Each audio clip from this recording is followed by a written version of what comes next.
High welcome to learn English. Last வீடியோவில் இந்த கேள்வி கேட்டிருந்தேன். அதாவது உங்கள் ஃப்ரெண்டு உங்கள் வீட்டுக்கு வந்திருக்கிறாரு. நீங்கள் அப்போ தான் வர்றீங்க. அவர் உள்ளே உட்காந்துருக்கிறத பார்க்குறீங்க. பார்த்துட்டு நீங்கள் முன்னாடியே வந்துட்டீங்களா அப்படின்னு கேட்குறீங்க. அது எப்படி கேட்குறது? ஹாவ் யூ அரைவ்டு ஏர்லியர் அப்படின்னு கேட்கணுமா, இல்லை டிட் யூ அரைவ் ஏர்லியர் அப்படின்னு கேட்கணுமா? டிட் யூ ரெண்டுமே இங்கிலீஷில் பேசுகிறதுக்கு ரொம்ப important. Okay, present perfect tense, simple past tense. இதை எக்ஸ்பிளைன் பண்ணி ஒரு வீடியோ இந்த வீடியோவுக்கு முன்னாடி பப்ளிஷ் ஆகிருக்கு. அந்த வீடியோ பார்க்காதவங்க அந்த வீடியோ பார்த்துட்டு இந்த வீடியோ கண்டினியூ பண்ணுங்கள், அப்போ தான் புரியும். I welcome you to this channel Centax. உங்களுடைய ஸ்போக்கன் இங்கிலீஷ் ஸ்கில் டெவலப் பண்ணுறதுக்கு வீடியோஸ் அப்லோட் பண்ணிட்டு வரேன். ப்ராக்டிஸ் பண்ணிட்டே இருங்க, கண்டிப்பாக டெவலப்மெண்ட் இருக்கும். நான் சின்னதாக ஒரு அவுட்லைன் மட்டும் பார்க்கலாம். நடந்து முடிஞ்சு ரொம்ப நேரம் ஆயிருக்கு, அதை பற்றி நம்ம பேசுகிறோம் அப்படின்னா சிம்பிள் பாஸ்ட் டென்ஸ் யூஸ் பண்ணுறோம். அதே மாதிரி ப்ரெசன்ட் பர்ஃபெக்ட் டென்ஸ் எப்போ யூஸ் பண்ணணும்? நிகழ்காலத்தில் ஒரு செயல் நடந்து முடியுது, அதை பற்றி பேசுகிறப்ப ப்ரெசன்ட் பர்ஃபெக்ட் டென்ஸ் யூஸ் பண்ணுறோம். உங்கள் ஃப்ரெண்டு அன்னைக்கு தான் வீட்டுக்கு வந்திருக்கிறாரு, கொஞ்சம் நேரத்துக்கு முன்னாடி தான் வந்திருக்கிறாரு. So the answer is have you arrived earlier. நீங்கள் முன்னாடியே வந்துட்டீங்களா, அதாவது ப்ரெசன்ட் பர்ஃபெக்ட் டென்ஸில் தான் கேட்கணும். டிட் யூ அரைவ் ஏர்லியர் அப்படின்னு கேட்கலாமா? கிராமட்டிக்கலாக தட் இஸ் ராங். பட் இப்போ ரெண்டு டென்ஸையும் மாற்றி மாற்றி யூஸ் பண்ணுறாங்க.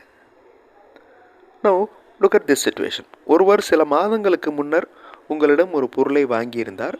இப்போது அதே பொருளை கேட்கிறார். நீங்கள் அதற்கு இதைத்தான் கொடுத்தேனா அப்படின்னு ஒரு பொருளை சுட்டி காமிச்சு கேட்குறீங்க. டிட் ஐ கிவ் திஸ் அப்படின்னு சொல்லணுமா, இல்லை ஹாவ் ஐ கிவன் திஸ் அப்படின்னு சொல்லணுமா?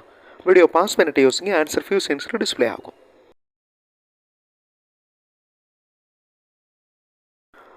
1 மந்த்துக்கு முன்னாடி கொடுத்தது, அப்போ சிம்பிள் பாஸ்ட் டென்ஸ் தான் யூஸ் பண்ணணும். டிட் ஐ கிவ் திஸ், இதை தான் கொடுத்தேனா? இப்போ இன்னொரு சிச்சுவேஷன். ஒருவர் சில பொருட்களை உங்களிடம் கேட்கிறார். நீங்கள் கொடுத்து கொண்டே வருகிறீர்கள். ஒரு பொருள் கொடுத்து விட்டோமா இல்லையா அப்படிங்கிற சந்தேகம் வருது. இதை கொடுத்துட்டேனா அப்படின்னு ஒரு பொருளை காமிச்சு கேட்குறீங்க. அதை எப்படி கேட்குறது? டிட் ஐ கிவ் திஸ் அப்படின்னு கேட்கணுமா, ஹாவ் ஐ கிவன் திஸ் அப்படின்னு கேட்கணுமா? வீடியோ பாஸ் பண்ணிட்டு யோசிங்க, ஆன்சர் ஃபியூ செகண்ட்ஸில் டிஸ்பிளே ஆகும். திங்ஸ் எல்லாத்தையும் கொடுத்துட்டே வர்றீங்க, அதில் ஒரு பொருளை காமிச்சு இதை நான் கொடுத்துட்டேனா அப்படின்னு கேட்குறீங்க. அப்போ அந்த செயல் அப்போ தான் நடந்துக்கிட்டு இருக்கு. அப்போ have I given this, that's the correct answer. நான் அனதர் சிச்சுவேஷன். கடைக்கு சென்று திரும்பும் உங்கள் நண்பரிடம் அனைத்து பொருட்களும் வாங்கியாச்சா அப்படின்னு கேட்க போகிறீங்க. அப்போ தான் கடைக்கு போயிட்டு ரிட்டன் வந்துகிட்ருக்கிறாரு உங்கள் ஃப்ரெண்டு. நீங்கள் அவரை பார்த்தோன்னே கேட்குறீங்க, எல்லா திங்ஸும் வாங்கிட்டீங்களா? எப்படி கேட்கணும்? Did you buy all things அப்படின்னு கேட்கணுமா, have you bought all things அப்படின்னு கேட்கணுமா? வீடியோ பாஸ் பண்ணிவிட்டு யோசிங்க, ஆன்சர் ஃபியூ செகண்ட்ஸில் டிஸ்பிளே ஆகும்.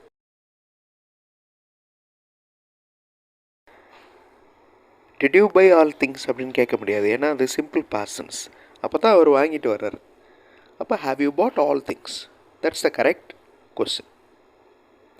ஒருவர் சில மாதங்களுக்கு முன்னர் உங்களை சந்தித்திருக்கிறார். அவரிடம் நம்ம ஏற்கனவே பார்த்துருக்கோமா அப்படின்னு கேட்கணும். பார்த்துருக்கோமா பார்த்தோமா அப்படிங்கிறது எப்படி மென்ஷன் பண்ணுறது? இங்கிலீஷ் மாடல் சென்டென்சஸ் பார்த்தும் நீங்கள் இங்கிலீஷில் பேசுகிறதுக்கு எழுதுறதுக்கு ப்ராக்டிஸ் பண்ணலாம். அந்த மாதிரி இங்கிலீஷ் மாடல் சென்டென்சஸ் மட்டுமே இருக்கிற வீடியோஸ் இன்னொரு சேனல் சென்டாக்ஸ் பஸ்ஸில் இருக்குது. அந்த சேனல் வீடியோஸும் பாருங்கள், கண்டிப்பாக உங்களுக்கு யூஸ்ஃபுல்லாக இருக்கும். I have seen you somewhere before. உங்களை நான் எங்கேயோ இதுக்கு முன்னாடி பார்த்துருக்கேன். I have seen you somewhere before. I have seen you there just now. நான் இப்போ தான் உங்களை பார்த்தேன். I have seen you there just now. ரெண்டுக்குமே ப்ரெசன்ட் பர்ஃபெக்ட் டென்ஸ் யூஸ் பண்ணுறோம் பாருங்கள். இந்த சிச்சுவேஷனில் ஐ சா யூ சம்வேர் பிஃபோர் அப்படின்னு சொல்லக்கூடாது, பாஸ்ட் டென்ஸ் யூஸ் பண்ணக்கூடாது. ஐ ஹாவ் சீன் தான் கரெக்ட். இன்றைக்கே ஒரு நாள் அவரை பார்த்துருக்கீங்க, நான் உங்களை அங்கே பார்த்தேன் அப்படின்னு சொல்கிறதுக்கு சிம்பிள் பாஸ்ட் டென்ஸ் யூஸ் பண்ணலாம். ஐ சா யூ தேர். ஓகே, மற்ற ரெண்டு சென்டென்சஸ்க்கும் ப்ரெசன்ட் பர்ஃபெக்ட் டென்ஸ் யூஸ் பண்ணியிருக்கோம், அதை பாருங்கள். இந்த மாதிரி present perfect tense, simple past tense ரெண்டும் கன்ஃபியூஸ் பண்ணுற டென்சஸ். அதை எந்த சிச்சுவேஷனில் எப்படி யூஸ் பண்ணணும் அப்படின்னு பார்த்து நீங்கள் யூஸ் பண்ணிங்கன்னா உங்களுடைய ஸ்பீச் நீங்கள் என்ன நினைக்கிறீங்க அப்படிங்கிறத கன்வே பண்ணுறது ஈஸியாக கேட்குறவங்களுக்கு புரியும். அடுத்த வீடியோவில் இன்னொரு ஒரு இன்ட்ரெஸ்டிங்கான முக்கியமான கிராமர் பாட்டோட பார்க்கலாம். தேங்க்ஸ் ஃபார் வாட்சிங் and thanks for your valuable comments.